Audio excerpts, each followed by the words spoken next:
Welcome to viewers. Obaidullah god ফার্মের পক্ষ থেকে সালাম এবং শুভেচ্ছা। আসসালামু আলাইকুম রহমতুল্লাহ। প্রিয় ভিউয়ার্স, এখন প্রচণ্ড শীত। এখন সময় সকাল 9:55।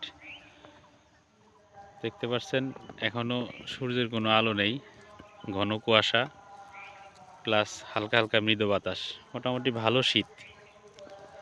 আজকে ভিডিওটা বানানোর মূল উদ্দেশ্য হচ্ছে আপনাদের সাথে একটা বিষয় শেয়ার করবো। সেটা হচ্ছে সাধারণত আমরা যে ছাগলগুলো পালন করি এই ঠান্ডার মধ্যে ওরা জীর্ণ শীর্ণ হয়ে যায়। মাশাআল্লাহ, দেখতে পাচ্ছেন আমার ভেড়াগুলা খুবই স্বাভাবিক, নর্মাল, সুন্দর খাচ্ছে, ঘুরে বেড়াচ্ছে এবং সুস্থ সবল আছে। এদের নিয়ে বাড়তি কোনো আমার পরিচর্যা করতে হয় না, স্বাভাবিকভাবেই থাকে। অথচ আমার ফার্মে আরও ছাগল আছে, ওদের বাড়তি যত্ন নিতে হয়, বাচ্চাদের আলাদা করে রাখতে হয়, আর এদের জন্য কোনো কিছুই করা লাগে না। জাস্ট ওরা ছাড়া থাকে, ওদের নিজের ইচ্ছা স্বাধীন মতো চলাফেরা করে।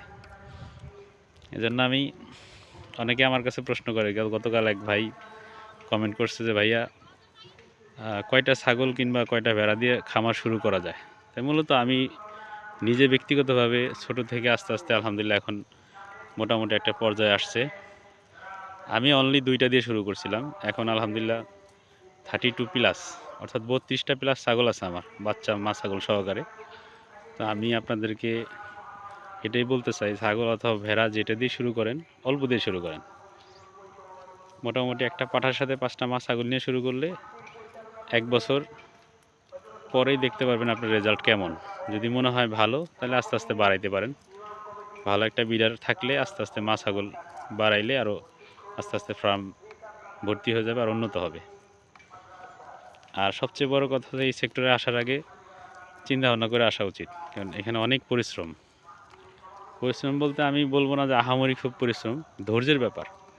ধৈর্য না থাকলে এই সেক্টরে টিকে থাকা যায় না।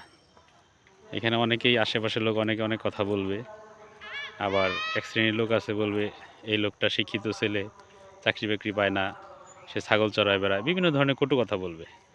কিন্তু আলহামদুলিল্লাহ আমি নিজে প্রমাণিত।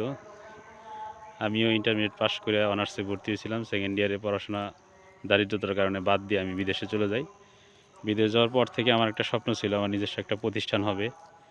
আমি সেই প্রতিষ্ঠানে নিজে সশরীরে নিজে কাজ করবো এবং অন্যকে দিয়ে কাজ করাবো, কিংবা আমার মাধ্যমে দিয়ে একটা পরিবার সচ্ছল অবস্থায় থাকবে। আলহামদুলিল্লাহ সেই পর্যায়ে যদিও এখন পর্যন্ত যাইতে পারি নাই, কিন্তু যাওয়ার কাছাকাছি।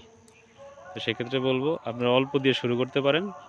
আর এখানে শেখার অনেক কিছু আছে। আমার ফার্মের বয়স প্রায় 2 বছর প্লাস, আমিও শিখতেছি, এখনও শেখার কোনো শেষ নাই।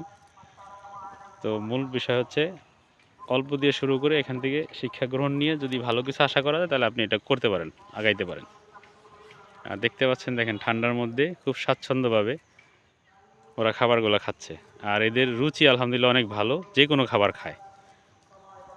তো আজকের মতো এখানে শেষ করতেছি। নতুন নতুন আপডেট পেতে হলে আমার চ্যানেলটি সাবস্ক্রাইব করবেন। আল্লাহ হাফেজ।